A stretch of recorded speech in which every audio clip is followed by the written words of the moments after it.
Bonjour à tous, bienvenue dans votre émission Direct Santé. Direct Santé qui vous informe sur de nombreuses pathologies, de traitements ou encore de gestes nécessaires pour préserver une bonne hygiène de vie.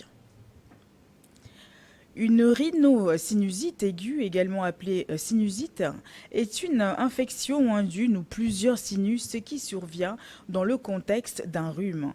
Son origine est majoritairement virale.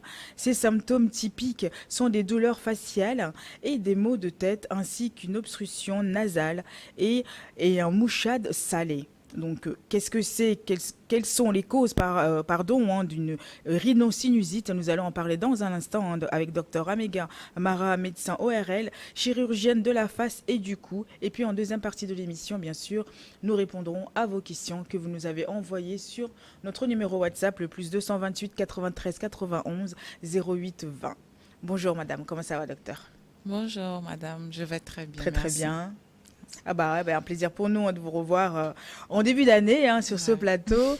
On continue, c'est une grosse campagne de sensibilisation, cette émission, parce que c'est toujours bon d'informer la population Mhm. pour les gestes à prendre pour vraiment le bien-être de notre quotidien, surtout. Exactement. Donc ce matin, on va parler de rhinosinusite. Qu'est-ce que c'est exactement ça, docteur? Bonjour chers téléspectateurs, c'est encore pour moi un plaisir de vous avoir sur cette antenne. Aujourd'hui, nous avons à parler des rhinosinusites, communément appelées sinusites. Nous allons comprendre un peu qu'est-ce que c'est, qu'est-ce qu'il faut faire pour éviter s'il y a possibilité et si la sinusite est déjà installée, quelles sont les différentes options thérapeutiques qui sont disponibles. Donc, comme déjà dit, vous avez donné une très belle définition. Donc, c'est une inflammation des fosses nasales et des cavités annexes. Les cavités annexes aux fosses nasales, ce sont les Comme... sinus Oui. qui sont en fait un vide dans l'os, je peux le dire comme ça. Donc, c'est des cavités qui sont creusées dans les os de la face. Mhm. Leur objectif, c'est d'alléger le poids qu'on pourrait avoir au niveau de la face. C'est ça qui permet que C'est-à-dire... la tête, elle est légère. S'il n'y avait pas ces trous-là dans la face, elle serait vraiment lourde à cause du poids des os. Ok, donc c'est vraiment des trous vides dans Voilà, les os voilà. là. Ok. Et donc, elles permettent également la résonance. Donc, quand on parle, ça permet à la voix d'avoir un timbre. Et donc, quand les sinus sont bouchés, vous allez remarquer que la personne nasonne. Voilà, Mhm. parce que c'est obstrué. Comme on dit, on parle du nez. Voilà, exactement. Et donc du coup, ben justement, comment quand ça vient, par exemple, ce problème de sinusite, donc c'est quand c'est bouché que ça arrive, puisqu'on dit que c'est viral. Donc comment ça arrive? Comment on l'attrape ça? Justement, et la rhinosinusite, elle est d'origine infectieuse la Mhm. plupart du temps. Donc, c'est viral. Comme ça peut être aussi bactérien, comme ça peut être aussi fongique. Donc, tout Mhm. dépend du L'origine, germe oui. qui a été la cause de l'inflammation. Et les rhinosinusites, généralement, elles commencent par un rhume, comme vous l'avez dit. Donc, une obstruction nasale et Mhm. après, le nez qui commence par couler. Donc, cette obstruction nasale-là est due à un gonflement de la muqueuse des fosses nasales. Dans les fosses nasales, il y a une peau, je dirais ça comme ça, qui tapisse le nez. Et à l'entrée, on voit déjà des poils qui sont dans les fosses nasales. Et après ça, il y a la muqueuse qui vient. Et cette muqueuse-là, elle peut se gonfler suite à l'inflammation. Donc, quand elle gonfle, elle obstrue le système de drainage des sinus.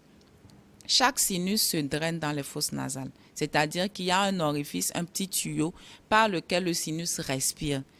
Donc, les sécrétions qui sont dans le sinus s'évacuent par ce tuyau-là et sortent par les fosses nasales. Oui. Et l'air également entre par ce petit tuyau-là pour aérer les sinus. Et c'est ça qui permet l'équilibre. Lorsque on a une obstruction, ce canal est bouché, le sinus réagit. Et c'est là que le gonflement apparaît aussi dans la muqueuse sinusienne. Et ce gonflement-là va faire sortir de l'eau, du liquide, un liquide qui après va maintenant s'infecter, va devenir purulent et va commencer par s'écouler. Et donc, quand les sinus, l'ostium du sinus, donc ce canal qui permet au sinus de respirer et de faire des évacuations, est bouché, c'est ça qui donne cette lourdeur faciale que l'on a au niveau quand on a une sinusite. Comment on peut faire la différence entre un rhume et une rhinosinusite, par exemple? Parce que c'est la même, c'est à peu près la même chose, ça se ressemble. Oui. Le rhume, généralement, quand il commence, c'est plus au niveau nasal. Okay. Les sinus peuvent réagir légèrement, mais pas trop. Déjà, quand un rhume dure au-delà de 10 jours, souvent, les cavités sinusiennes en participent. Le rhume, quand il vient, normalement, il passe très vite. Quand c'est un rhume banal, ça passe. Au bout d'une semaine, tout est propre. Quand on fait un bon lavage nasal, tout est propre. Mais quand ça dure, ça dépasse là, il faut commencer par s'inquiéter. Est-ce que ce n'est pas une rhinosinusite? Ok. Mais qui est susceptible d'attraper ça? Tout le monde ou il y a des personnes en particulier qui...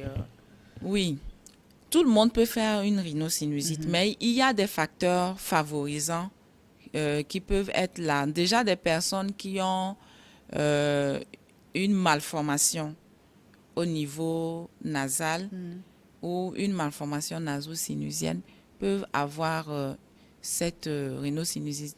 Comme malformation, je peux donner un exemple, une déviation de la cloison, là, au milieu, là. Oui. Lorsque c'est dévié, ça obstrue légèrement les sinus, l'ostium des sinus. Et donc, il y a un conflit. On parle de conflit ostéoméatal, c'est-à-dire qu'il y a un conflit au niveau de l'ostium, du canal de drainage et l'orifice de drainage. Donc, il n'y a plus ce système de ventilation normale des fosses nasales vers les sinus. Voilà. L'air ne circule pas. Donc, quand c'est bouché naturellement, il y aura une rétention de liquide dans le sinus. Et ça peut s'infecter, ça va faire une sinusite. Okay. On peut également avoir des polypes qui se forment dans les fosses nasales. C'est quoi les polypes? Des polypes, c'est une dégénérescence œdémateuse de la muqueuse nasale. Donc, c'est des petites tumeurs, de petites boules, si je peux le dire comme ça, qui se forment dans les fosses nasales et qui peuvent également boucher l'ostium du sinus et empêcher ce système de ventilation, de drainage. Donc, la personne va faire une rhinosinusite.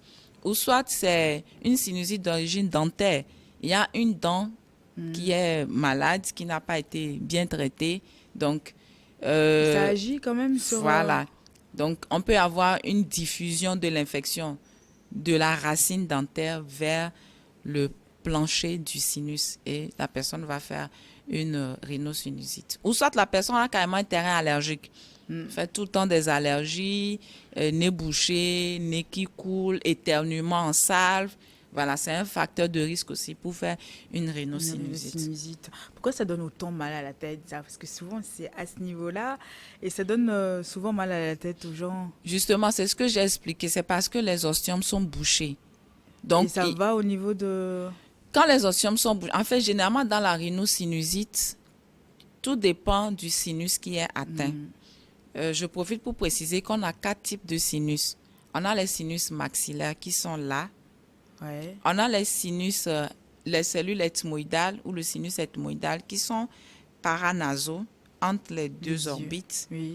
On a les sinus frontaux et on a le sinus phénoïdal qui est quelque part là, tout juste derrière, creusé dans l'os phénoïde. Donc, tout dépend de la localisation de la sinusite. Okay. Quand on a une sinusite maxillaire, on aura plus de douleurs faciales. La pesanteur sera plus faciale avec des douleurs. Quand c'est une sinusite frontale, on aura plus de douleurs là, au niveau de la tête, au niveau du front. Okay. Maintenant, quand c'est une sinusite sphénoïdale, les douleurs seront plus au niveau du vertex. On aura plus de mal là. Donc, tout dépend de la localisation de la sinusite. Mais quand c'est au niveau de là, bon, en tout cas, du coup, ici, il faut faire très attention. Alors, surtout nous parce que le cerveau n'est pas loin. Oui, surtout avec les traits, quand c'est trop serré, des choses comme ça, non? Ça n'a pas rapport avec... Non, pas vraiment. On ne sait jamais, il vaut mieux prévenir que guérir, comme on dit. Donc oui, bah, c'est bon à savoir parce que c'est vrai qu'au niveau de la localisation, parce que souvent ça pèse au niveau de là Voilà, ou ça pèse au niveau de là. c'est Et ça. souvent c'est j'ai mal à ce niveau-là, ça part pas ou c'est vrai c'est souvent c'est au niveau de là aussi. C'est vrai que c'est bon de savoir hein, parce qu'au moins maintenant on sait que quand c'est j'espère très chers téléspectateurs, vous avez bien compris. Quand vous avez des douleurs, c'est pas un rhume comme elle a dit tout à l'heure, un rhume ça part très vite. Mais si ça dure au-delà de 10 jours, là, il faut se poser des questions et puis surtout aller Voilà, consulter. c'est ça. Il faut aller consulter, c'est très très important. Et donc ces symptômes-là, ça vient comment? Ça vient comme un rhume, les petites douleurs à la tête, ça vient comment? Les manifestations, c'est comme vous avez dit, si on part d'une sinusite d'origine nasale, Donc aussi, d'accord, des donc c'est le douleurs. nez, c'est un rhume qui a Ouais. commencé comme tout rhume qui commence, un peu de fièvre. Après, le nez qui est bouché, ça commence pas à couler. On a des douleurs faciales qui s'installent. Ah là, il faut commencer par penser, est-ce que ce n'est pas une rhinosinusite? Ou soit c'est un rhume qui a commencé banalement et dans son évolution, C'est parti. voilà, ça ne guérit pas comme un rhume banal. Ça persiste, ça dure au-delà de 10 jours. Cela fait déjà penser à une rhinosinusite. On peut avoir aussi une fièvre, on peut avoir même une rougeur au niveau des pommettes. Oui. On peut l'avoir chez certaines personnes.